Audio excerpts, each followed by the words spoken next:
Hello, my name is Caleb Denby, and welcome back to Game Review. Today on Game Review, we're going to be looking at a game between Viswanathan and Wang Hao. Of course, Wang Hao making an appearance in the Candidates Tournament this year. But this game didn't go so well for him. We'll see how Viswanathan tried to take him down. He played 1d4, knight f6, c4, e6, knight c3, bishop b4. We have the Nimzo-Indian, and then it's yet another great success for my favorite line against the Nimzo, the f3 Nimzo. Everybody loves the f3 Nimzo. d5 from black is a fairly well-respected line. We see a3, bishop takes c3, b takes c3, c5, c takes d5, and now unlike all these morons taking back with the pawn, Wang Hao knows what's up. He takes back with the knight. This is the way you want to do it. D takes c5 was played. Queen a5 is black's response, putting pressure on the c3 pawn. Now e4 from white, and I'm used to seeing this knight f6 move, but this is actually the second most popular way of playing for black. Wang Hao chose the most popular way, which is bringing the knight back to e7. The ideas are pretty similar, regardless of which line you play. With knight f6, you're bringing this knight to d7 and this knight to c6. With knight e7, you're actually doing it the other way around. It's a little bit funny. But knight e7, bishop e3, white guards this c5 pawn, and it's a little bit of a mistake for black to take on c3 actually. White is very comfortable playing king f2 here, tucking this king away behind this f3 pawn, and now the black queen is just a little bit misplaced on c3. So instead of queen takes, we see castles. Queen b3 from white now finally defends this pawn. Queen c7 from black tucks this queen back on the c7 square, still putting pressure. And now bishop b5 from white. This move takes away some squares from the black pieces, but it turns out white plays this move simply because there's no other good square for the bishop. You don't really want to come to d3 behind your pawns. You don't really want to come to c4 either, where you might get hit with a knight a5 attack. So bishop b5, just the most natural square. Knight ec6 from black. We now see knight e2 from white. We already see kind of a battle for this d4 square.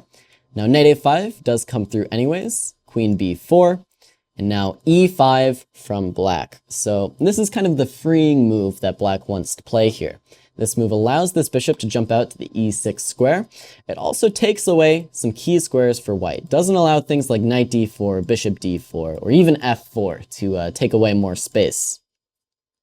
White, of course, simply completes development, gets castled. Now bishop e6 does come through for black.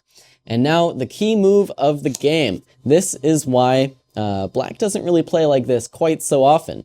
You know, knight a5 kind of sidelines this knight a little bit, and he did spend a lot of time putting it there. If we count 1, 2, 3, 4, 5 moves with this knight so far in the game, we're only on move 15. And since black has spent so much time moving this knight around, you'll notice black is a little bit behind in development actually, and his pieces are much less coordinated than the white pieces here. So what does that mean? It means the time is right for a killer sacrificial blow. Of course, most sacrifices you see involve capturing something. In this case though, white simply does a critical move, which I was about to reveal, but I wanted to give you guys a chance to find it at home. All right, hopefully you see it. It's the positional sacrifice, knight d4. Giving up this knight for a single pawn. Of course, though, this pawn is very, very important. It's black's only center pawn, and after black captures, actually see c takes d4, and white has a very powerful, very mobile pawn center. And on top of that, he still has his two bishops, and he has total domination over the black pieces. And it turns out this is enough for an advantage, which is why you don't see black spending quite so much time with this knight when they play this line these days. Knight bc6 does come on the board. Now we see queen c3, and now knight e7. So black once again spending more time with the knight. The idea though is simply to guard this d5 square.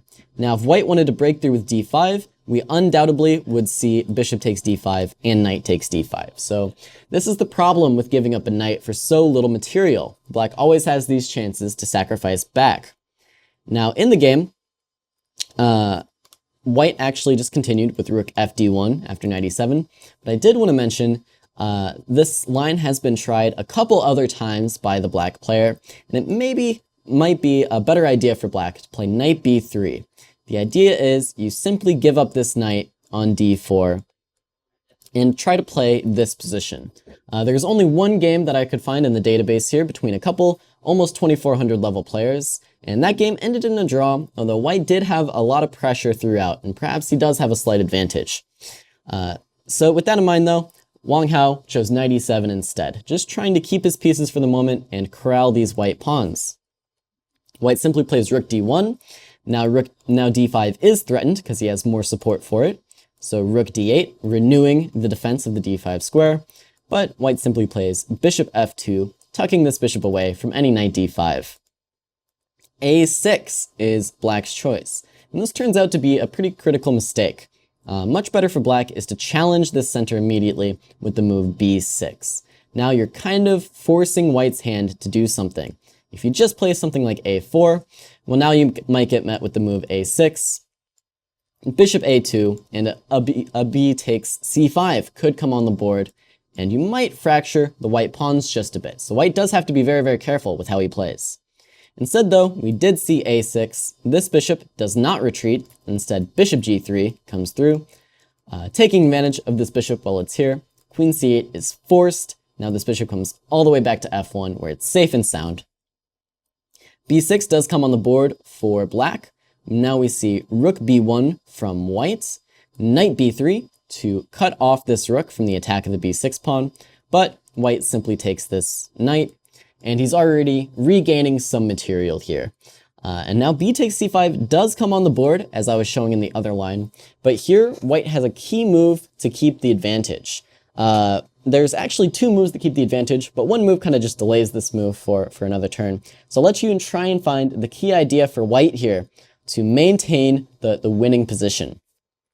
Of course, that move is not d takes c5, ruining your pawn structure. In fact, that move is d5, simply pushing past the c pawn, keeping your pawns nice and connected, and getting ready to launch these pawns further up the board. And this position is just dead lost for black. After knight g6, you really see the two bishops are just incredibly powerful here, guarding almost all the squares on the queen side. Queen b6 helps this bishop out a little bit. Black desperately tries to challenge the center, but we simply take this pawn, queen d7, now bishop b5, queen f7, and white actually captures on f5. After takes, white now has 3 pawns and 2 bishops for a knight and a rook, which is just a material advantage. Rook c8 is played, queen d4, nice central square, supports the d-pawn, lets this queen eye squares on both sides of the board. Rook fd8, now a4, and black simply resigned this position. Understandably as well, because this is a very painful position to try to play against the two bishops on a wide open board. So that was a very impressive game from Vishy and Anand. Wang Hao kind of just got outplayed from the opening, and it's a very instructive way to show when your opponent wastes 5 out of 15 moves moving a knight around, sometimes it allows you some very interesting, some very creative ways to play. And this knight d4 idea is one worth knowing. Sacrificing a piece to get a mobile pawn center is an idea that shows up in more openings than just this one. For example, I actually played a game recently in the King's Indian that featured this idea with a knight d5 sacrifice. So keep this one in your head. Maybe you can play a beautiful sacrifice like that in one of your games coming up soon. Thank you very much for joining me today on Game Review. My name is Caleb Denby, and I'll see you next time.